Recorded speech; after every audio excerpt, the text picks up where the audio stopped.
परम पूज्य श्री साहिब जी, मंगलमय पूजनीय संत समाज, आज हम अपनी इन चर्चाओं में जड़ चेतन, आत्मा, कर्म और कर्मों में कहाँ से पवित्रता तथा अपवित्रता आती है, इन बातों पर थोड़ी सी चर्चा करते हैं। सबसे पहले जड़ चीज़ों को हम समझें। जड़ चीज़ों का ज्ञान कैसे होता है, जड़ को जड़ कैसे जाना गया और वो है क्या। अंधकार, अंधकार एक अभावात्मक चीज है। चीज तो नहीं है लेकिन अभावात्मक है।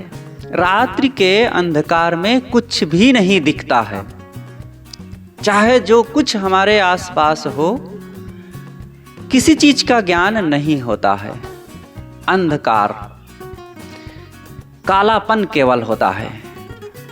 वहीं पर चाहे दीवार हो, जानवर हो, सर्प हो और चीजें हो, सोना चांदी हो, मिट्टी पत्थर हो, कोई भी चीज हो, अंधकार में किसी चीज का ज्ञान नहीं होता है। प्रकाश की अपेक्षा से ज्ञान शुरू होता है, चीजों का ज्ञान होता है। जब प्रकाश हुआ तब देखा गया कि जमीन पर बहुत चीजें हैं,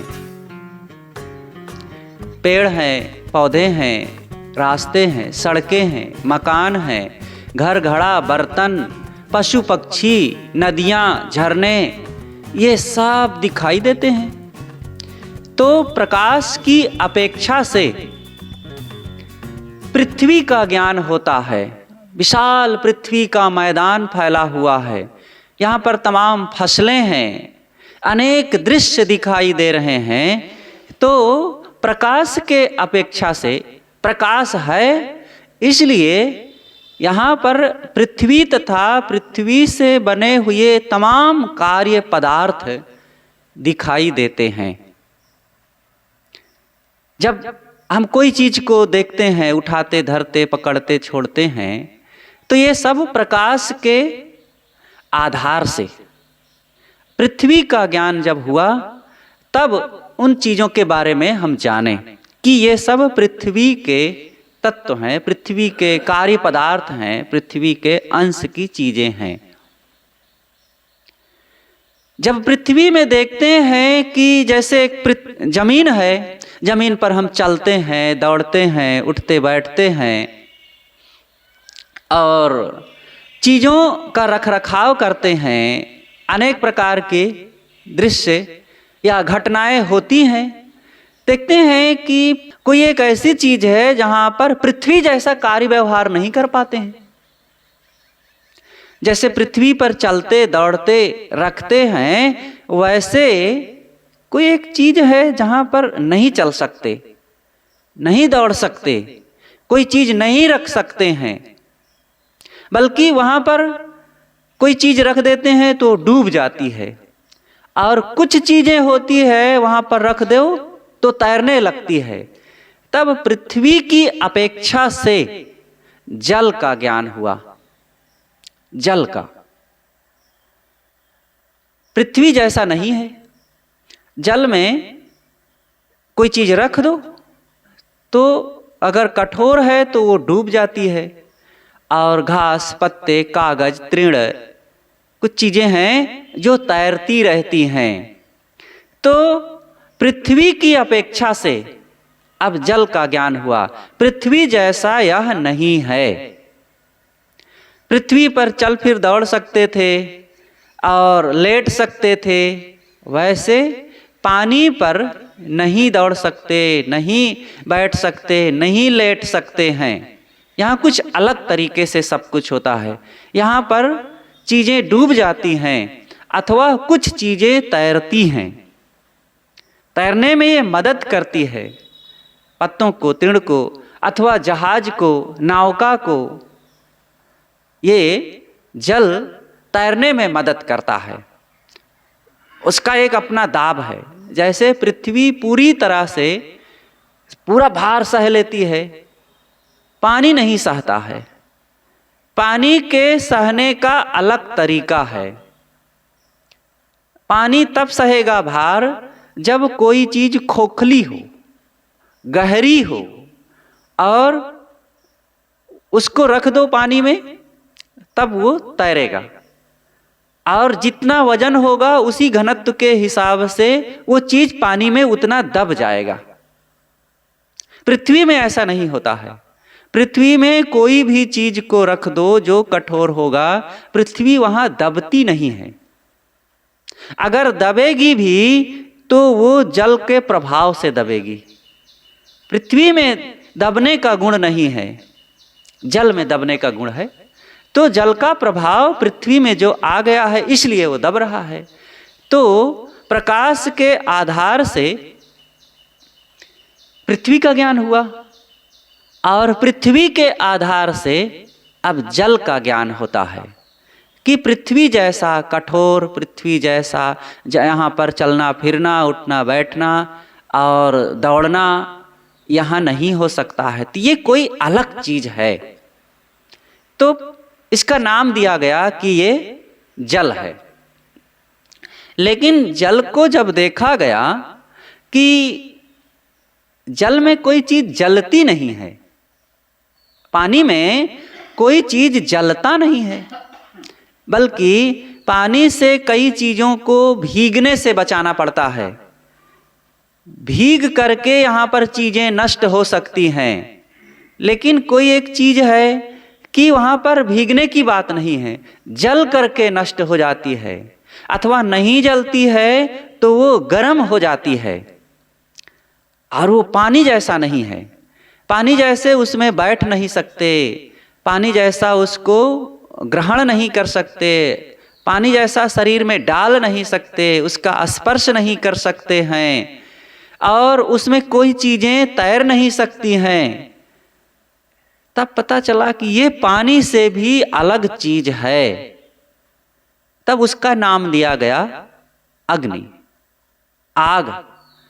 वो आग है। आग पानी की अपेक्षा से इसका ज्ञान होता है। पानी जैसा नहीं है, मिट्टी जैसा भी नहीं है। आग अलग तरीके की है। आग में दाहकता है, आग में गर्मी है। आग के अलग गुण हैं, इसके अलग स्वभाव हैं। आग से परेशान हुए, गर्मी लगी, शरीर में जलन हुई और चीजें जलने लग गई, तो हवा का ज्ञान हुआ। अग्नि की अपेक्षा से हवा का ज्ञान होता है, क्योंकि आग का अलग गुण हुआ, अलग स्वभाव हो गया। तो उसकी अपेक्षा से अब वायु का ज्ञान होता है, क्योंकि अभी तक आग के बारे में हम जान नहीं रहे थे। अब जाना गया कि आग में जलाने का गुण है, और आग से कोई चीज जल जाती है, गर्म हो जाती है, राख बन जाती है। ये गुण एक चौथी चीज में नहीं है, और वह है वायु। वायु का ज्ञान हुआ अग्नि की अपेक्षा से। ये सब एक दूसरों के आधार से जाने जाते हैं। ये हर चीज का एक सापेक्ष ज्ञान होता है। प्रकाश के आधार से पृथ्वी का ज्ञान होता है, और पृथ्वी के आधार से जल का ज्ञान होता है, और जल के आधार से अग्नि का ज्ञान होता है, और अग्नि के आधार से वायु का ज्ञान होता है। तो इस प्रकार ये चार तत्व हैं। चारों तत्वों का अलग अलग स्वभाव है। किसी का किसी से कोई तुलना भी नहीं किया जा सकता है। मिट्टी के समान पानी नहीं, पानी के समान आग नहीं, और आग के समान हवा नहीं। चारों अलग अलग है, चारों का अलग स्वभाव है। और चारों में एक चीज और है, वो है जड़ता। चारों में जड़ता है। और चारों को जानने वाला कौन है? इन जड़ की अपेक्षा से अब चेतन का ज्ञान होता है। ये मिट्टी, ये पानी, ये आग, ये हवा, ये चार चीजें हैं और चारों के अपने अपने स्वभाव हैं, अपने अपने लक्षण हैं। चारों में जड़ता है। लक्षण अलग अलग होते हुए भी चारों में एक एकता भी है और वो एकता यह है कि चारों जड़ हैं। चारों एक दूसरे को नहीं जानते हैं। एक दूसरे की अपेक्षा से ज्ञान होता है, लेकिन एक दूसरे का ज्ञान इनको नहीं होता बल्कि किसी और को होता है। उस पर बाद में चर्चा करते हैं। वो कोई और है। और इन चारों के अलग अलग स्वभाव हैं। पानी को हवा नहीं जानती, हवा को आग नहीं जानती, आग को मिट्टी नहीं जानती, मिट्टी को पानी नहीं जानता, पानी को फिर इधर आग नहीं जानती। ये सब इनको गिनाते जाओ, एक दूसरे से दूसरे का कोई ज्ञान नहीं होता, तीसरे का चौथे का कोई ज्ञान नहीं होता है। लेकिन ज्ञान होता है। ज्ञान करने वाला कोई है जो इन चारों को जानता है। वो कौन है? जो इन चारों में नहीं है लेकिन वो है, वो कहीं और उसका ज्ञान होता है और वो सबको जानता है। इसीलिए इन चारों की अपेक्षा से चेतन का ज्ञान होता है। चारों को देखा गया कि चारों का मतलब मिट्टी, पानी, आग, हवा, इन चारों में देखा गया कि कोई ज्ञान नहीं है। चारों से बनी हुई कोई भी चीज हो, चाहे जितनी विलक्षण बना दिया जाए, चाहे जितनी सुंदर बना दिया जाए, चाहे जितनी तीव्रता इसमें हो, चाहे जितनी विशालता हो और चाहे जितनी इससे तकलीफ मिलती हो या चाहे जितना इससे दुख मिलता हो, लेकिन फिर भी इन चारों में कोई ज्ञान नहीं है। ना सुख देने का ज्ञान है, ना दुख देने का ज्ञान है, ना इसके कुरूप होने का ज्ञान है, ना स्वरूप होने का इनमें किसी में ज्ञान है। ना इनमें तीव्रता का ज्ञान है, ना मंदता का ज्ञान है। इन चारों में किसी प्रकार का कोई ज्ञान के लक्षण नहीं है। लेकिन ये ज्ञान हो रहा है किसी को, वो क्या चीज हो सकता है? यहीं पर पता चलता है कि वो चेतन है। लेकिन चेतन है कैसा? चेतन को ज्ञान कैसे हो रहा है? चेतन का ज्ञान इन जड़ पदार्थों की अपेक्षा से होता है। लेकिन कैसे होता है? देह धारण करने के बाद। चेतन जब कर्मवश होता है और देह धारण करता है, और जब देह धारण किया तो देह में इंद्रियां होती हैं और इंद्रियों के संस्कारों का प्रभाव जो समुच्चय है वो मन होता है। और ये मन तथा इंद्रियों का वाहक चेतन है। चेतन केवल अकेले ज्ञान नहीं कर सकता है। इंद्रिय और मन के आधार से ज्ञान होता है। लेकिन इंद्रिय और मन का संचालक, उनका संवाहक कोई इंद्रिय ऐसे तो नहीं ज्ञान करने लग जाएगी। कोई कान है, कहीं कान पड़ा हो और फिर वो सुनने लग जाए, ऐसा थोड़े होगा। कहीं आंख बना दो अथवा कहीं से आंख ले भी आओ किसी प्राणी की, तो ऐसे वो थोड़े देखने लग जाएगी। जीभ हो, ऐसे थोड़े रस का ग्रहण करने लग जाएगी। वो चेतन संयुक्त शरीर में रह करके ये इंद्रियां ज्ञान करती हैं। ये भी एक महाविज्ञान है। और उन इंद्रियों के संस्कार रूप में एक मन है। और मन सारे संस्कारों को इन 5 ज्ञानेंद्रियों के द्वारा जो 5 विषयों को जाना गया, उन 5 विषयों के संस्कारों का भंडारण कहाँ होता है? मन में होता है। मन ही इन सब चीजों को एक स्टोर रूम है। वो संभालता है, वो संस्कार है। इसीलिए मन को स्थूल भी नहीं कह सकते, क्योंकि वो दिखता नहीं है, ऑपरेशन करने पर भी नहीं पता चलेगा, किसी लक्षण से उसको नहीं देखा जा सकता है, लेकिन उसको शून्य भी नहीं कह सकते। बचपन से अब तक की जो सारी यादगिरियां हम संजोए हुए हैं और उसका उपयोग कर रहे हैं, उसी के आधार पर लेन देन, आना जाना, मिलना बिछुड़ना, सुख दुख, अच्छा बुरा का जो ज्ञान हो रहा है, वो इतना सारा जो स्मरण है, संस्कार है, यादगिरियां हैं, वो कहीं तो है और वो चेतन नहीं हो सकता है। वो है जड़, और वो जड़ है तो दिखता क्यों नहीं है? इसीलिए कहा जाता है कि वो जड़ संस्कारों की एक ग्रंथि है, संस्कारों की एक ग्रंथि, और वो जो है उसे सूक्ष्म शरीर भी कह सकते हैं संस्कार रूप में।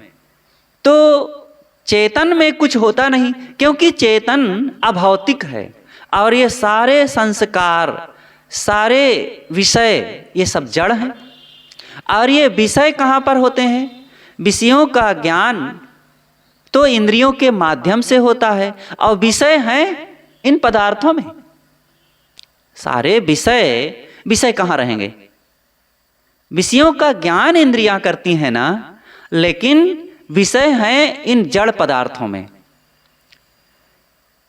5 विषय: शब्द, स्पर्श, रूप, रस, गंध, ये 5 विषय हैं। तो शब्द कहाँ है? शब्द वायु में होता है, वायु में शब्द का विषय है। और स्पर्श फिर कहाँ है? स्पर्श भी वायु में है।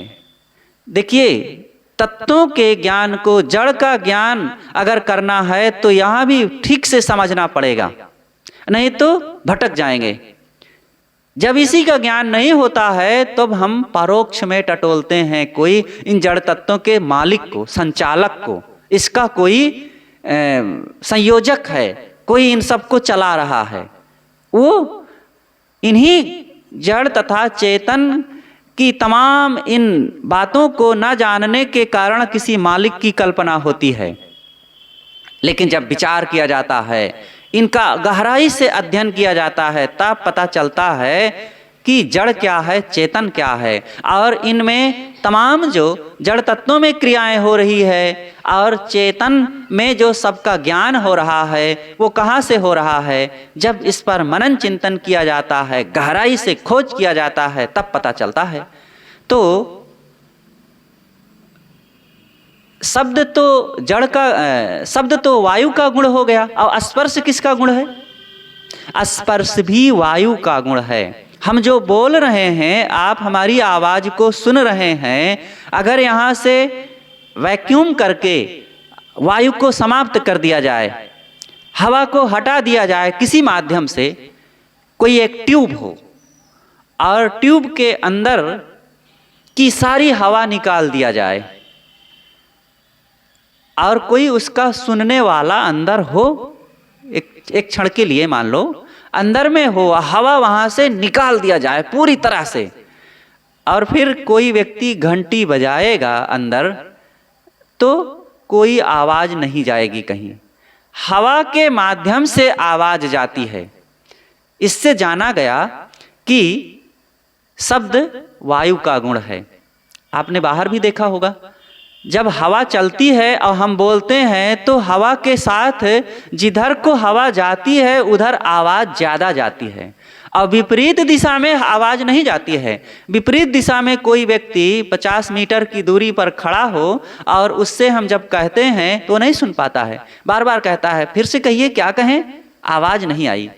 और 50 मीटर की दूरी पर ही हवा की दिशा में कोई व्यक्ति खड़ा है, वो व्यक्ति सुन लेता है आवाज को।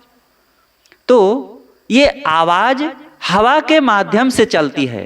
तो इससे पता चलता है कि शब्द वायु का गुण है। अब दूसरी बात आती है स्पर्श। स्पर्श भी एक विषय है और स्पर्श का ज्ञान होता है, और स्पर्श वो किसका आधार है? वह भी वायु का ही आधार है। वायु के माध्यम से ही स्पर्श होता है। अगर हवा ना हो, वायु ना हो तो स्पर्श का ज्ञान नहीं होगा। तो वायु में दो गुण है, कौन कौन? शब्द और स्पर्श। अब एक तीसरा विषय आता है, रूप। रूप किसका गुण है? रूप है, रूप को जाना जा रहा है, देखा जा रहा है। यहाँ अनेक विलक्षणताएं हैं, पेड़ पहाड़ नदी झरने पशु पक्षी और जमीन में विभिन्न प्रकार की चीजें, नर नारी और स्वरूप कुरूप प्रिय अप्रिय, ये तमाम चीजें जो दिखाई देती हैं ये सब रूप हैं। तो रूप का गुण कहाँ से आया? वो किस माध्यम से रूप को जाना गया? अग्नि, आग के माध्यम से। आग एक तत्व है, आग एक तत्व है। जैसे पहले बताया गया, शब्द तथा स्पर्श किसी तत्व के आधार से उसका ज्ञान हुआ है, और वो तत्व है वायु। वायु अत्यंत सूक्ष्म है और इसीलिए उसके कार्य पदार्थ भी अत्यंत सूक्ष्म है, स्पर्श भी अत्यंत सूक्ष्म है और शब्द भी अत्यंत सूक्ष्म है। उससे स्थूल आग है और इसीलिए रूप का ज्ञान होता है। रूप भी सूक्ष्म है लेकिन वायु से स्थूल है, तो रूप का ज्ञान हुआ। जैसे हम देख रहे हैं तो इन रूपों का ज्ञान हो रहा है, इसमें काफी स्थूलता है। रूप तो स्थूल है ही, लेकिन इनका जो ज्ञान हो रहा है हमारे लिए, ये भी कुछ स्थूल है। और ये रूप किसका आधार है, किसका गुण है? यह भी आग का है। आग में ही प्रकाश होता है। वो आग चाहे दीपक की आग हो, चैला जलते हुए आग हो, मोमबत्ती की आग हो, बत्ती की आग हो, बिजली की आग हो और सूरज की आग हो, चंद्रमा का प्रकाश मिल रहा हो, वह भी किसी आग से ही संयोजित है। चंद्रमा से मिलता हुआ प्रकाश भी यूं ही नहीं है। हाँ, उसमें आग का बोध नहीं होता क्योंकि सूरज का प्रभाव चांद पर गया और चांद का जो चमक है, सूरज की चमक, अब वो चमक को हमारे पास चांद धरती पर भेज दिया, तो इसलिए इसमें अब गर्मी नहीं रह गई। सारी गर्मी को सोख लिया चांद और अब वहां से भेजा क्या? केवल प्रकाश, गर्मी नहीं भेज रहा है। इसीलिए चांद शीतल लगता है। और जब सूरज की ही गर्मी, सूरज का ही प्रकाश सीधा पृथ्वी पर आता है तब वो गर्म लगता है। लेकिन जब चंद्रमा से लौट करके आता है वही प्रकाश, तब यहां पर ठंडा लगता है, शीतल लगता है। परछाई नहीं है, वो प्रभाव है प्रकाश का। जैसे दर्पण में एक बल्ब का प्रभाव पड़ रहा है और अब दर्पण का प्रकाश रिफ्लेक्स लौटा दिया उधर, तो वो परछाई थोड़े हो गई, वो रिफ्लेक्स प्रकाश है। दर्पण की गर्मी वो लौटाया, दर्पण में है ना गर्मी सोखने की, दर्पण में गर्मी सोखने की क्षमता है। चांद में गर्मी सोख के वो फिर इतना दूरी है कि वो गर्मी नहीं भेजता है, हल्की सी होती है गर्मी। तो चांद पर चले जाओ तो गर्म लगेगा, इतना गर्म लगेगा कि आप जी नहीं पाएंगे। कुछ ऐसे क्षेत्र हैं जहां पर सूर्य का प्रभाव बराबर आता है, लेकिन इतनी दूरी होने से वो यहां पर वो उतनी गर्मी नहीं भेज सकता है, तो शीतल लगता है। तो यहां पर रूप का ज्ञान कैसे हुआ? आग से। आग का लक्षण है रूप का ज्ञान देना। अब रस, एक विषय है रस। रस का ज्ञान किससे हुआ? रस किसका विषय है? ये जल का विषय है। जल, कोई भी स्वाद लेते हैं, जैसे कोई मिठाई आई और कोई पकवान आया, कोई नाम भी केवल ले लिया उसका, तो रस, जीभ रस छोड़ने लगती है ना। और जब जीभ पर रख लेते हैं तो रस अपने आप उत्पन्न होता है और फिर स्वाद आता है। अगर जीभ में रस ना उत्पन्न हो तो कोई स्वाद नहीं मिलेगा। जीभ अपने आप, जीभ पानी प्रधान है। अरे पूरे शरीर में पानी की मात्रा ज्यादा है। जैसे ये पृथ्वी पर, यहां पर इसकी बनावट है, पृथ्वी है, पृथ्वी पर पानी है, समुद्र, थलीय भाग जितना है उससे 7 गुना ज्यादा जलीय भाग है। उसी आधार से ये हमारा शरीर भी बना है। इसमें स्थूलाकार जितना है, मतलब मिट्टी का अंश जितना है, उससे ज़्यादा, कई गुना ज़्यादा जल का अंश है। त्वचा में भी जल है और मुख में भी जल है और पसीना, रक्त, मलमूत्र, इन सब में जल समाया हुआ है। मांस में जल समाया हुआ है, हड्डियों में भी जल समाया हुआ है। जल ना हो तो कोई चीज यहाँ पर विकसित नहीं हो सकती। सबका अपना अपना महत्व है। तो जो रस का ज्ञान हुआ वो जल के माध्यम से हुआ। और अब पांचवी चीज है। पांचवी चीज क्या है? गंध। शब्द, स्पर्श, रूप, रस हो गया, चार चीजें हो गई। अब पांचवी चीज क्या है? गंध। गंध का ज्ञान कैसे होगा? गंध किसका आधार है? वो पृथ्वी का। पृथ्वी में गंध का गुण है। पृथ्वी में कौन सा गुण है? गंध का। जहां जहां से गंध आ रही है, जिस माध्यम से आ रही है, वो सब पृथ्वी का ही अंश है। हाँ, उसका संवाहक, उसको सप्लाई करने वाला भले ही दूसरा हो। दूर से गंध आ रही है, गंध पृथ्वी का गुण है, लेकिन उसको हमारे तक वायु पहुंचाती है। ये इस तरीके से चलता। सब एक दूसरे से मिले हुए भी हैं, एक दूसरे से बिल्कुल अलग हैं। मिट्टी जैसा पानी नहीं, पानी जैसा आग नहीं, आग जैसी हवा नहीं। और चारों को किसी से मिलाया भी नहीं जा सकता है, लेकिन चारों एक साथ मिल करके यहाँ सारा कार्य हो रहा है। हमारे शरीर में चारों हैं और चारों का अपना महत्व है और चारों की उतनी मात्रा है। अगर कोई चीज ज्यादा हो जाए तो अव्यवस्था फैल जाएगी। पानी की मात्रा ज्यादा भर जाए तो दिक्कत हो जाएगी। आवश्यकता से अधिक पानी ज्यादा पी लो, अथवा शरीर में पानी ज्यादा बढ़ जाए तब दिक्कत हो जाएगी। अब बिना पानी के चलेगा नहीं। आग की मात्रा इसमें ज्यादा बढ़ जाए तब बहुत दिक्कत हो जाएगी। अब बिना आग के शरीर चलेगा नहीं, आग शरीर में है। वायु की मात्रा ज्यादा हो जाए तब भी बड़ी दिक्कत हो जाएगी, और वायु ना हो शरीर में तो भी काम नहीं चलेगा। तो देखिए, सबकी एक व्यवस्था है और इन चारों तत्वों को एक दूसरे का ज्ञान नहीं है। और इनमें 5 विषय हैं और इन चारों तत्वों का 5 विषय के रूप में ज्ञान हो रहा है। तो ज्ञान करने वाला कौन है? ये इंद्रियों से ज्ञान होता है, लेकिन इंद्रियां ऐसे नहीं चलती हैं। इंद्रियों के साथ मन काम करता है। मन है, जैसे कि कोई व्यक्ति बोला और हमने कान से सुना, लेकिन मन कहीं और लगा था। किसी से बात करने में, कोई चीज को देखने में, कोई चीज को खाने में, कोई चीज को सुनने में हम लगे हुए थे, तो मन ने काम नहीं किया उधर। कान में आवाज तो आ गई। कान का काम है कि वहां पर जो स्वर को ग्रहण करने के तंतु हैं वो झंकृत कर दिया। कान में आवाज आई और कान ने उसको ग्रहण किया, लेकिन उसको मस्तिष्क तक कौन पहुंचावे? अब बड़ा तेजी से काम होता है, मन पहुंचाता है। मस्तिष्क जरूर समझ रहा है सब कुछ, लेकिन बिना मन के वो भी नहीं आपको बताएगा। तो मन के माध्यम से मस्तिष्क से फिर उधर उस आवाज को ध्यान दिया। और मस्तिष्क का भी संचालक कौन है?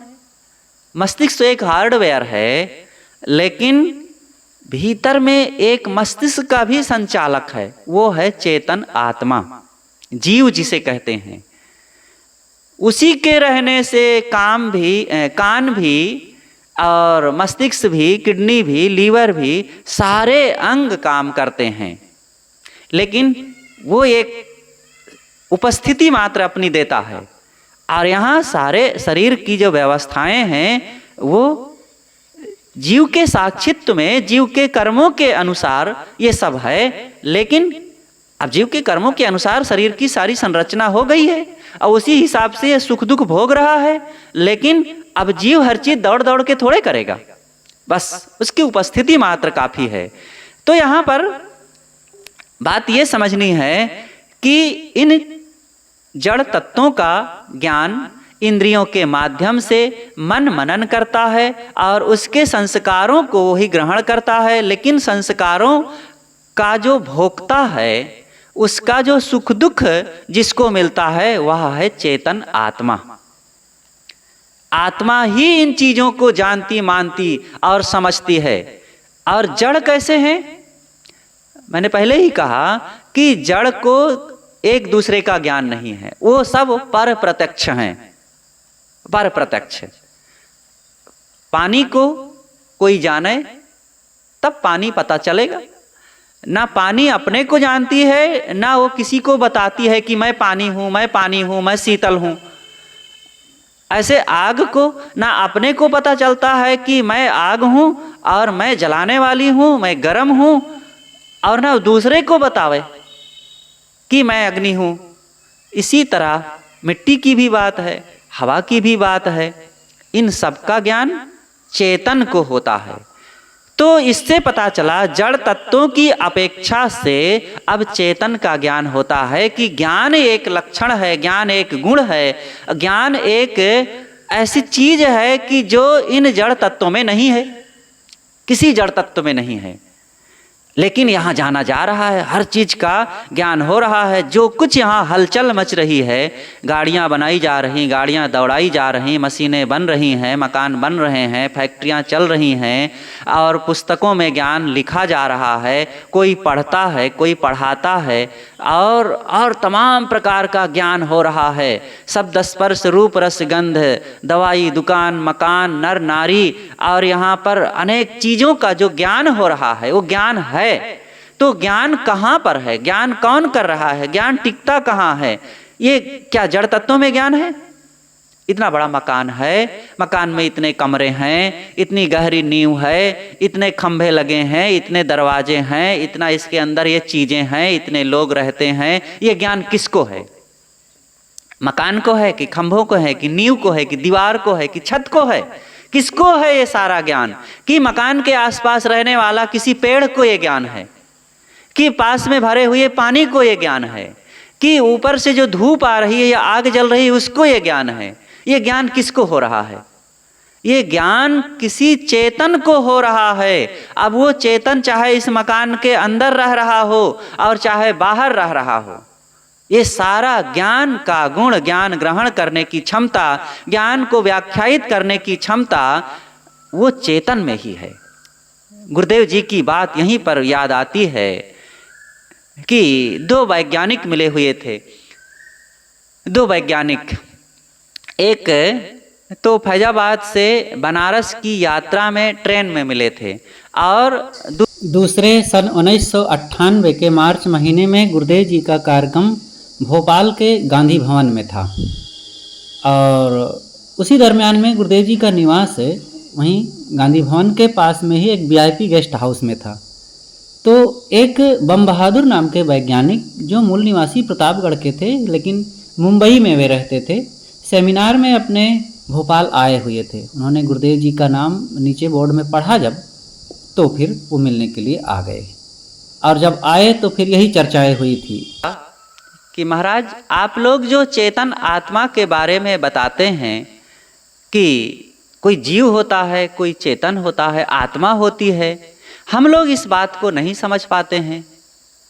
तो गुरुदेव जी ने उनसे कहा कि मिट्टी पानी आग हवा ये 4 तत्व हैं, और इन 4 तत्वों के अनेक गुण लक्षण है। Electron proton neutron phosphorus radium आदि, ये अनेक गुण लक्षण हैं।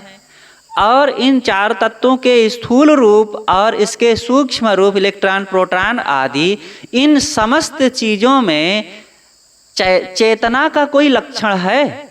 जानने मानने छोड़ने सुख दुख हानि लाभ की अनुभूति इन मिट्टी पानी आग हवा में या इलेक्ट्रॉन प्रोटॉन में कोई लक्षण है? तो कुछ क्षण के लिए वो वैज्ञानिक सोचते रह गए। तब उन्होंने कहा कि नहीं, इन तत्वों में चेतना के ज्ञान ग्रहण करने के कोई लक्षण नहीं है। तो गुरुदेव जी ने कहा कि लेकिन चेतना एक गुण है, चेतना कोई एक गुण है जिससे कि जाना जा रहा है, कुछ किसी चीज का ज्ञान हो रहा है, तो वो क्या चीज है आखिर? तब उस वैज्ञानिक ने कहा कि महाराज यही चीज हम नहीं समझ पाते हैं। तब गुरुदेव जी ने कहा कि इन चीजों को केवल चिमटी सड़सी से अथवा पकड़कर, छूकर, उठाकर, धर करके चेतन के लक्षण को नहीं जाना जा सकता है। चेतन अपने आप में एक ज्ञान शक्ति है और वो किसी चेतन में ही होता है। चेतना के लक्षण वो जड़ तत्वों में नहीं होता है, उसको हम चीजों के माध्यम से जानते हैं। जीव एक अलग चीज ही है। तो चेतन अपने आप एक अलग चीज है, विलक्षण है, जड़ तत्वों से बिल्कुल अलग है। जड़ तत्वों के लक्षण चेतन में नहीं है, चेतन के लक्षण जड़ तत्वों में नहीं है। तो जड़ तत्व पर प्रत्यक्ष हैं और चेतन स्वयं प्रत्यक्ष है। स्वयं का मतलब अपने को भी ये जानता है और जड़ को भी जानता है। इन जड़ तत्वों को कौन जानता है? जड़ जानते हैं, चेतन। जितने भी मिट्टी, पानी, आग, हवा, ये चार मूल द्रव्य हैं और इनके अनेक कार्य रूप में जो चीजें हैं, इन सब का ज्ञान जड़ तत्वों में नहीं होता है। इन सब का ज्ञान कोई चेतन में होता है और वो चेतन एक स्वतंत्र सत्ता है। तो इस प्रकार से हमें जड़ तत्वों की अपेक्षा से चेतन का ज्ञान होता है। अभी तक हम लोगों ने अध्ययन किया जड़ तत्वों का कि मिट्टी, पानी, आग, हवा ये चार हैं और चारों की एक की अपेक्षा से दूसरे का ज्ञान होता है, लेकिन इन चारों में कोई ज्ञान नहीं है। तो ज्ञान कहाँ पर हो रहा है? ज्ञान कौन कर रहा है? इन चारों के कारण रूप को और कार्य रूप को कौन जान रहा है? तब पता चला अध्ययन करने से कि एक पांचवी चीज कोई है जो इन मूल रूप में, जो कारण रूप में जड़ तत्व हैं और कार्य रूप में जितने जड़ तत्व हैं, इन सब से अलग विलक्षण, वो है चेतन। और चेतन वो जड़ जैसा नहीं है। अरे जड़ में भी तो अनेक ऐसे हैं, स्थूल, अति स्थूल और सूक्ष्म, अति सूक्ष्म। तो कोई कहे कि जड़ को फिर चेतन को फिर दिखाओ। जड़ को तो हम जान रहे हैं, मिट्टी को जान रहे हैं, पानी को जान रहे हैं, आग को जान रहे हैं, हवा को भी जान रहे हैं, तो चेतन को दिखाओ। कोई कहे कि चेतन तो हम देख नहीं रहे हैं, कैसे माने कि चेतन है? तो हम कहते हैं कि फिर आप जड़ को कैसे मान रहे हैं? जड़ में भी तो आप हवा को नहीं देख रहे हैं। देख रहे हैं तो क्या हवा को नकार देंगे? अभी कुछ दिन पहले आंधी आई, वो हवा ही तो थी। हवा को कोई देख सकता है क्या? एक बार मैंने पूज्य श्री गुरुभूषण साहब जी से पूछा कि साहब हवा यूं ही नहीं दिखती है, धीरे से हवा चल रही है, बहुत तेज हवा हो, एक पाइप के माध्यम से इतना तेज हवा को गुजारा जाए और इतना प्रेशर उसमें है कि वो एक पहाड़ को भी तोड़ फोड़ दे। इतना तेज हवा हो, एक पाइप के माध्यम से, प्रेशर के माध्यम से उसको गुजारा जाए, तो इतना तेज हवा है, तो इतना तेज होने से तो दिखाई दे जाएगी ना। तब एक क्षण उसने चिका है, नहीं, जो अदृश्य है, जो रूप विषय नहीं हो सकता है, वो चाहे जितना प्रेशर से गुजरे, हवा नहीं दिखाई देगी। हाँ, हवा में अगर जड़ तत्व के दूसरे कण हैं, हवा में अगर पानी के कण हैं तो वो दिख जाएगा, हवा में अगर मिट्टी के कण हैं तो वो दिख जाएगा, हवा में अगर आग के कण हैं तो वो किसी ढंग से थोड़ा सा दिख सकता है। लेकिन हवा में रूप विषय नहीं है तो हवा रूप में नहीं आ सकती है, चाहे जितना वो तेज गति से हो। तो जब हवा में कोई रूप नहीं है तो आप फिर उसको जान रहे हैं, मान रहे हैं, समझ रहे हैं, स्वीकार रहे हैं, तो फिर चेतन में रूप काहे को खोज रहे हैं भाई? चेतन में क्यों रूप खोज रहे हैं कि हवा को, चेतन को दिखाओ तब हम मानेंगे? चेतन में रूप नहीं होता है, बल्कि चेतन अन्य सबका रूप देखता है, अन्य सबका रूप देखता है, वो अरूप है। क्योंकि वो कोई जड़ नहीं है, वो अदृश्य है, वो दृष्टा है। अदृश्य, अब अदृश्य का मतलब कह दें कि क्या कुछ नहीं है, वो है, वो ज्ञान दृश्य है, ज्ञान रूप में है, जानना उसका केवल काम है। इसीलिए कहा जाता है कि जड़ चीजें तो कोई स्थूलाकार है, कोई सूक्ष्माकार है, कोई अति सूक्ष्माकार है, कोई अति स्थूलाकार है, लेकिन चेतन को क्या कहेंगे? चेतन को हम चेतन को यही कहेंगे कि ये ज्ञानाकार है, इसमें कोई जड़ता नहीं है, इसलिए जड़ का कोई लक्षण नहीं है, इसीलिए इसमें कोई आकार प्रकार नहीं है। तो अगर कहना ही है तो यही कह सकते हैं कि ये ज्ञानाकार है। तो एक बार गुरुदेव जी के पास हम थे, बहुत पहले की बात है, सन 1996 या 95 की ही बात होगी। गुरुदेव जी की सेवा में थे, तो सुबह सुबह सत्संग में गुरुदेव जी ने सुनाया कि चेतन ज्ञानाकार है। रंग ही ते रंग उपजे सब रंग देखा एक, कौन रंग है जीव का ताका करहु विवेक। इसी पर व्याख्या कर रहे थे गुरुदेव जी। तो सत्संग के पश्चात, सुबह का सत्संग था, इसके पश्चात फिर बाद में जब जलपान हम करा दिए गुरु जी को, तब ऐसे ही चर्चा करते हुए ये हमने कहा कि गुरुदेव जी कि जब चेतन सूक्ष्म है और वो दिखाई नहीं देता है, तो उसको ज्ञानाकार ना कह करके सूक्ष्माकार कहें तो क्या हर्जा है? तो मुस्कुराए और कहा ठीक है, कह सकते हो, लेकिन ज्ञानाकार कहने में उसके गुण लक्षण स्वभाव पूरी तरह से प्रकट होते हैं। सूक्ष्माकार तो वायु भी है, लेकिन उसमें कोई ज्ञान नहीं है। चेतन में ज्ञान ही ज्ञान है, किसी भी एंगल से उसको जानो समझो देखो परखो छुओ, छूने की कोई बात ही नहीं, छूने का उसमें कोई गुण नहीं है। तो हर हाल में ज्ञानाकार है, ज्ञान ही ज्ञान उसके अंदर है, वो सबका ज्ञान करता है। और वो कोई स्थूल चीज नहीं है, कोई आकार प्रकार नहीं है, कोई स्थूल पदार्थ जड़ पदार्थ नहीं है, वो केवल चेतन है। चेतन अब जड़ अलग है ना, तो चेतन को भी जड़ से आप काहे को साँट रहे हैं? चेतन को जड़ से काहे तुलना कर रहे हैं? किसी जड़ से चेतन की तुलना नहीं हो सकती है। हम जड़ तत्वों को देखने, जानने, समझने, छूने, परखने, उठाने, धरने, तौलने के आदी हो गए हैं। इसीलिए चेतन को भी किसी न किसी ढंग से उसी नपने से नाप रहे हैं। जैसे जड़ चीजों को कहीं कैमरा से खींच रहे हैं फोटो, तो कहीं गैलन से नाप रहे हैं, तो कहीं टोकरी से उठा रहे हैं, तो कहीं आग से टेम्परेचर थर्मामीटर से टेम्परेचर नाप रहे हैं। तो ऐसे ही हम जड़ तत्वों की तरह ही चेतन को भी कोई थर्मामीटर या कोई गैलन या कोई चिमटी सड़सी या कोई टोकरी बास्केट या कोई कैमरा से उसको जानना चाहते हैं। जड़ तत्वों में कोई शक्ति नहीं है जो चेतन को समझने के लिए सक्षम हो सके। इसीलिए चेतन स्वयं प्रत्यक्ष है। स्वयं प्रत्यक्ष का मतलब स्वयं से ही स्वयं का ज्ञान हो सकता है। चेतन को चेतन के माध्यम से ही जाना जा सकता है, जड़ के माध्यम से नहीं। चेतन को जानने के लिए किसी जड़ का सहारा मत लीजिए। बस आप शरीर में हैं, अब मन आपके पास है, इंद्रियां हैं, इनसे थोड़ा सा सहारा लिया जा सकता है। और स्वरूप का ज्ञान करने के लिए समाधि में जाओ, तब पूरी तरह से इसके गुण लक्षण स्वभाव को हम जानेंगे। समाधि में लौटो। अब समाधि में जाने का काम कितने लोग करते हैं?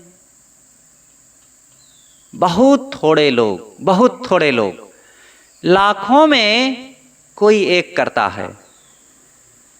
इसीलिए चेतन का पूरी तरह से ज्ञान और बोध नहीं हो पाता है।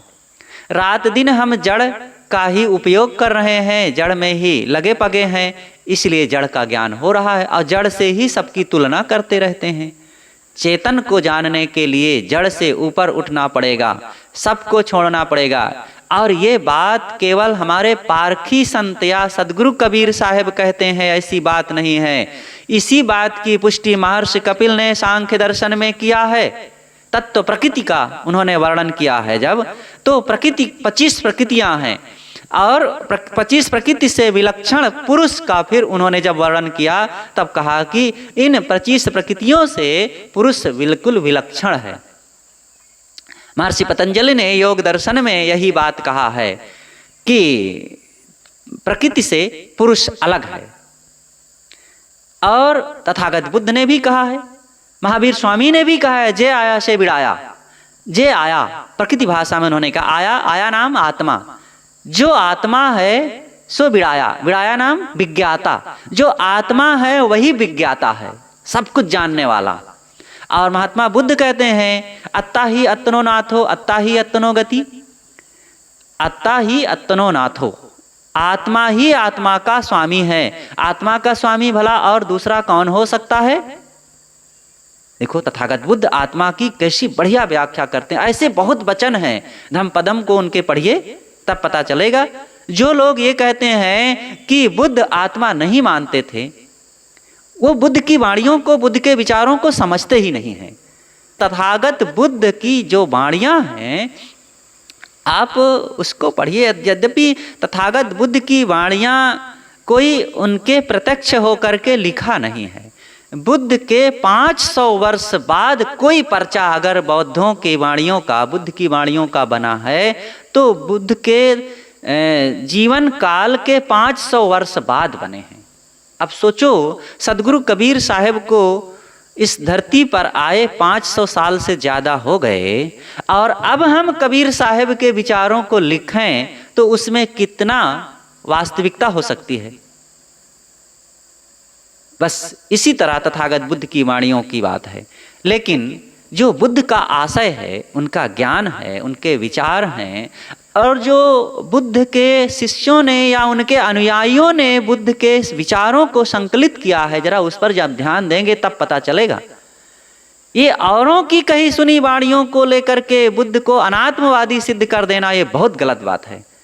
ये किसी महापुरुष के साथ बहुत बड़ा अन्याय करना हुआ। तथागत बुद्ध एक महान साधक थे और वो अंतर्मुखी साधक थे। उस समय समाज में बहुत प्रकार के दर्शन फैले हुए थे और तमाम विवाद चल रहा था, और बुद्ध एक बड़े मासूम अंतर्मुखी साधक थे। इसलिए इस आत्मचिंतन पर तमाम वो वितंडावाद नहीं किए, बहुत तर्क वितर्क के चक्कर में नहीं पड़े। उन्होंने कहा कि दुख है, ये बात साफ है, तो दुख पसंद नहीं है हमको, ये भी साफ है, तो दुख को मिटाओ। तो दुख को मिटाने का उपाय भी है, वो उपाय बताते थे, मार्ग बताते थे। दुख और दुख से दुख को मिटाने का उपाय। तो दुखी कौन है फिर? दुख है और दुख को मिटाने का उपाय है, तो दुखी कौन है फिर? हो गया ना, कोई तीसरा तो है जो दुखी है। अगर कहें कि दुखी ये जड़ चीजें हैं, मिट्टी पानी आग हवा दुखी हैं, इसलिए दुख मिटाने का उपाय बुद्ध बताए हैं, तो ये तो कोई बात ना हुई। मिट्टी पानी आग हवा दुख का अनुभव कर रहे हैं, फिर इनके दुख को मिटाएंगे तो ये सुख का अनुभव करेंगे? नहीं। दुख है तो हमारे कर्मों से, हमारे दोष दुर्गुणों से है, और दुख मिटाने का उपाय है कि संयम सदाचार त्याग। लेकिन दुखी कौन है और फिर सुखी कौन होगा? जो दुख मिटाने के उपाय का उपयोग करेंगे तो सुखी हो जाएगा। तो कौन सुखी होगा? वही है ये विज्ञाता, वही है ये अत्ता, वही है ये जीव चेतन आत्मा। इसलिए इस बात को समझने की जरूरत है। तो जड़ और चेतन ये दो चीजें हैं, इनको जाने बिना फिर हम किसी अलग से कोई और कल्पना करते हैं कि हमारे पास दुख है तो दुख को मिटाने के लिए हम कोई भगवान की प्रार्थना करें, उसकी उपासना करें, उसको खुश करें, तब वो आकर के हमारे दुखों को मिटा देगा। तो पता नहीं कौन है वो, और खुशामद पसंद है ऐसा, और फिर उसकी प्रार्थना करो, उसकी उपासना करो, तब वो मिटाएगा हमारा दुख। ये तो खुशामद पसंद हुआ। जैसे समाज में आज लोग लेने देने के आदी हो गए हैं, कोई हमको इतना रुपया दे, हमारी खुशामद करे, तब हम उसका काम करें, तब ऑफिस में उसका काम करेंगे, तब उसकी रजिस्ट्री करेंगे, तब उसको इतनी चीज देंगे, नहीं तो नहीं देंगे। तो इसका मतलब वो कोई है तो वो भी खुशामद पसंद है, लेकिन ऐसा नहीं है। अगर खुशामद पसंद है तो फिर जो लोग उसकी रात दिन खुशामद कर रहे हैं, उसकी प्रार्थना कर रहे हैं, उसकी कीर्तन कर रहे हैं, उसका नाम जप रहे हैं, उसके लिए रात दिन तपस्या कर रहे हैं, उनको फिर कम से कम सुखी बना देना चाहिए। जो लोग बेचारे भूखे मर रहे हैं, खड़े खड़े दिन बिता रहे हैं, पानी में कांटों में सो रहे हैं, वो तो खुशामद कर रहे हैं उसकी, रात दिन उसी का जाप भी कर रहे हैं, तो उनको पूरी तरह से सुखी बना देना चाहिए। और जो लोग उसकी निंदा कर रहे हैं, जो लोग उसका अपमान कर रहे हैं, जो उसको मानते ही नहीं हैं और जो कहते हैं कुछ नहीं भगवान भगवान, तो उसकी तो जीभ उखाड़ करके फेंक देना चाहिए भगवान की, लेकिन वो नहीं कर पा रहा है।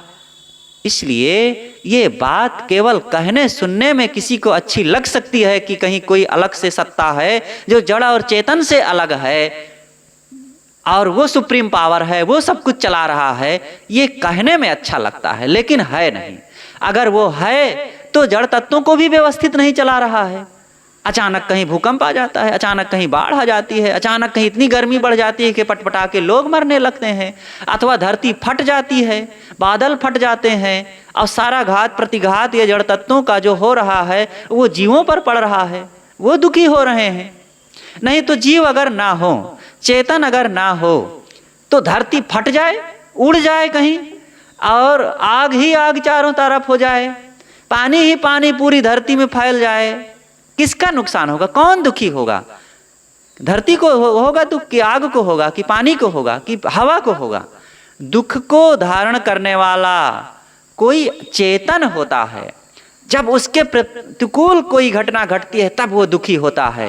तो दुखी क्यों हो रहा है वो? आज दुख क्यों है? दुख मिटेगा कैसे? दुख इसीलिए है कि चेतन का जो स्वभाव है, लक्षण है, वो पूर्ण शांत स्वरूप, आनंद स्वरूप, ज्ञान स्वरूप और जड़ तत्वों से विलक्षण है वो, लेकिन वो शरीर में आकर के अपने कर्मों के अनुसार, अब यहीं पर वो विषय आता है कि कब से फिर शरीर में आ गया? ये सदा से है। शरीर में धर धर करके जड़ तत्वों से जुड़ा, जब शरीर धरा तो शरीर ही जड़ रहा, और जब जड़ शरीर पाया तो जड़ तत्वों का उपयोग किया, जड़ तत्वों का उपयोग किया तो यहाँ शब्द स्पर्श रूप रस गंध, इन 5 विषय उसके सामने आए, देखने सुनने खाने पीने छूने भोगने के लिए। तब इन खाने पीने आदि व्यवहार करने में, देह का निर्वाह करने में किसी को प्रिय मान करके उसमें मोह करने लग गया, किसी को अप्रिय मान करके उससे द्वेष करने लग गया, और ये मोह बैर के चक्कर में अब उससे प्रियता अप्रियता, जुड़ाव और दुराव होने लगा, और फिर उसके संस्कार मन पर पड़े। और केवल इतना ही नहीं, फिर राग हुआ, अहंकार हुआ, वितृष्णा हुई, आसक्ति हुई, लोभ हुआ, तो ये सारे संस्कार अब मन ग्रहण किया। अब उन संस्कारों को लेकर के जीव फिर देह धारण करता रहा, और इसके विपरीत जो कुछ होता रहा वो दुख के रूप में चेतन अनुभव करता रहा। तो सारा दुख चेतन के अनुभव में आता है। और अब दुख कैसे मिटेगा? इसलिए दुख मिटने का उपाय यही है कि जिन साधनों से दुख आए हैं उन्हीं साधनों के विपरीत अब काम करें। दुख आए हैं मोह करने से, इसलिए मोह ना करें। दुख आया है आसक्ति बनाने से, आसक्ति ना बनावें। दुख आया है अहंकार करने से, काम भोग में डूबने से, लोभ करने से, अहंकार करने से, या कोई भी अपने स्वरूप के विपरीत इन 5 विषयों में अन्यथा अपना जुड़ाव करेंगे तब दुख होगा। ये एक नियम है जड़ और चेतन का। जो जीव करता है उसके कर्मों के संस्कार बनेंगे, और बन करके किसी मिट्टी में नहीं चिपक जाएंगे वो संस्कार, वो कर्ता के पास ही जाएंगे। कर्ता और कार्य, और कार्य का प्रभाव, और प्रभाव का भोक्ता कोई होता है ना, वो लौट के वहीं जाता है। कर्ता काम करता है और काम करता है जड़ चीजों में, उसका प्रभाव फिर कहाँ जाएगा? फिर वही भोक्ता के पास। भोक्ता ही करता है, करता ही भोक्ता होता है, भोक्ता ही करता होता है।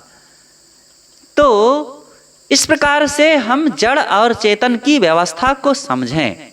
अब जड़ और चेतन के बीच में जो ज्ञान हो रहा है, जागृति, स्वप्न, सुसुप्ति आती है। जागृति यह जीव जागृत होता है, जागृति में सारा ज्ञान होता है। जब तक जागता रहता है, सब तरफ देखता है, इंद्रियों के माध्यम से चिमिक चिमिक चिमके दृग्दहु दिस अरब रहा छिरियाई। सदगुरु कबीर ने कहा है ना, इंद्रियों के माध्यम से वो चिमिक चिमिक हर आंख से, कान से, नाक से हरदम ज्ञान की किरणें निकल रही है, मानो सबको जान रहा है और उसी का प्रभाव छिरिया रहा, फैल रहा है चारों तरफ। लेकिन ये जागृति में होता है, जागृति में सब समय ये जान रहा है। लेकिन जागते जागते थकान होती है तो एक दूसरी अवस्था आ जाती है सुसुप्ति की। सुसुप्ति में ये एक अवस्था आ गई कि इंद्रियां और मन शांत हो गए। जीव वही है, जीव नहीं सोता है कभी। अब जीव इंद्रिय तथा मन से अब हट गया है, वो थोड़ा कट गया है, उसका संबंध थोड़ा कट गया है। इसलिए सो रहा है व्यक्ति, पास में ही कोई बोल रहा है तो, आग जल रही है तो, हवा चल रही है तो, कोई चोर आ गया है तो, कोई बदनाम कर रहा है, सम्मान कर रहा है तो कोई ज्ञान नहीं होता है, क्योंकि अंतःकरण पर एक अवस्था का प्रभाव पड़ गया है। चेतन वही है, जिस समय जो जागृति में था वही सुसुप्ति में भी चेतन है, लेकिन अंतःकरण पर सुसुप्ति का एक प्रभाव पड़ गया है, इसलिए अब कोई ज्ञान नहीं हो रहा है।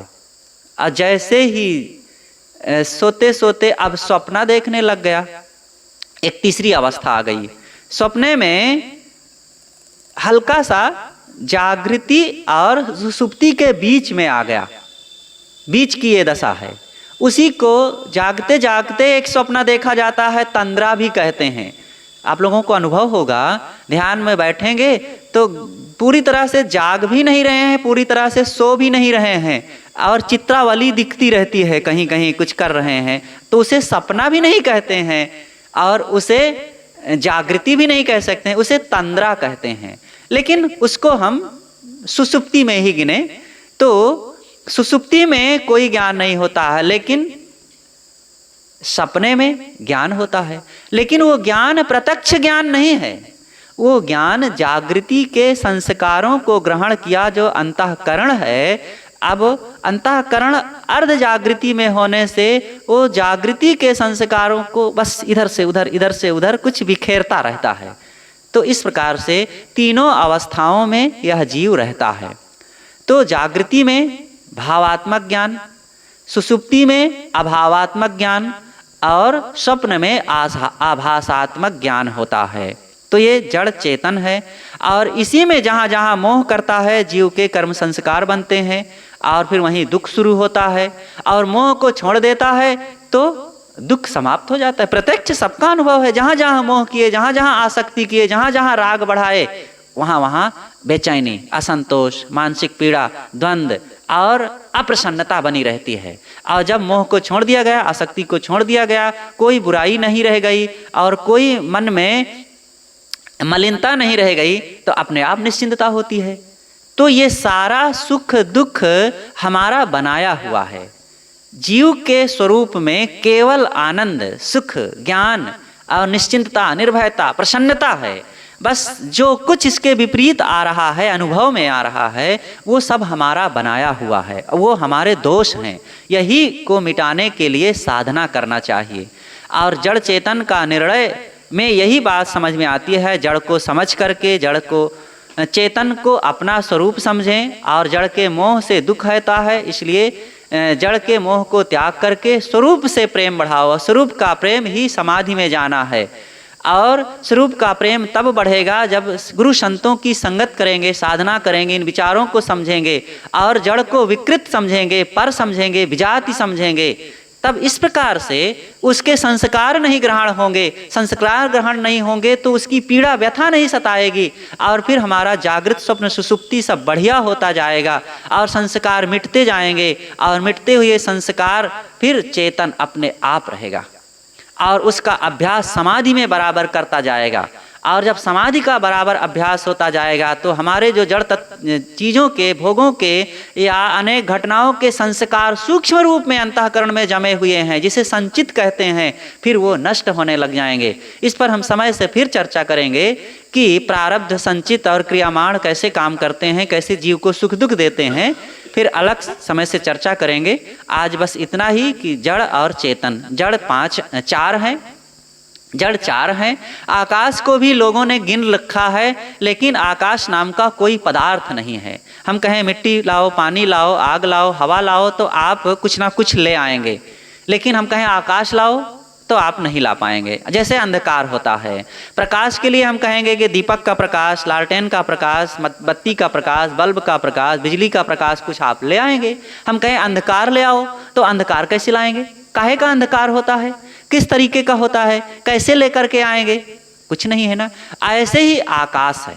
आकाश कहते हैं अभावात्मक चीज को, अभावात्मक ज्ञान है एक, वो अवकाश, खाली जगह। इसी आकाश खाली जगह में अन्य जो चार पदार्थ हैं इनको स्थान मिलता है। तो इन बातों को और ज़्यादा नहीं हम बढ़ाएंगे, बस इतना ही समझें कि जड़ चार हैं, मिट्टी, पानी, आग, हवा। इनके अनेक कार्य भेद से ये सारा संसार चल रहा है, और इन सबको जानने मानने और इनसे सुख दुख का जो ग्रहण हो रहा है वो ग्रहण करने वाला चेतन आत्मा है। और चेतन आत्मा इन जड़ तत्वों से सुखी दुखी नहीं होता है, बल्कि इनमें अपने मन को जोड़ करके अपनी मान्यता से, चाहे मोह के हो, राग आसक्ति के हो, और चाहे इससे हट करके अपने स्वरूप में लौटने का हो, तो यहाँ से दुख और सुख होता है। जब मोह करेंगे इन दृश्यों में तो दुख होगा, और उधर से लौटकर अपने स्वरूप में प्रेम बढ़ा लेंगे, तब अपना स्वरूप तो सुख स्वरूप है। क्योंकि मेरे स्वरूप में जड़ तत्वों का कोई प्रभाव ही नहीं है, कोई प्रवेश नहीं है। तो अपने आप मैं ज्ञान स्वरूप हूँ, आनंद स्वरूप हूँ, सुख स्वरूप हूँ। इसलिए साधक को सब तरफ से हट करके अपने स्वरूप में ठहरने का पूर्ण अभ्यास करना चाहिए। यह ध्यान समाधि में हो सकता है। सदगुरु श्री निर्मल साहब ने इसी के लिए कहा है, निर्मल इस मर्ज की औषधि समाधि में बताया है। तो हर इंसान को, हर साधक को समाधि में जाने का काम करना चाहिए, जिससे पूरी तरह से दुख की जड़ खुद जाए और जीव पूर्ण सुख का अनुभव करने लग जाए। बस बोलिए सदगुरुदेव की जय।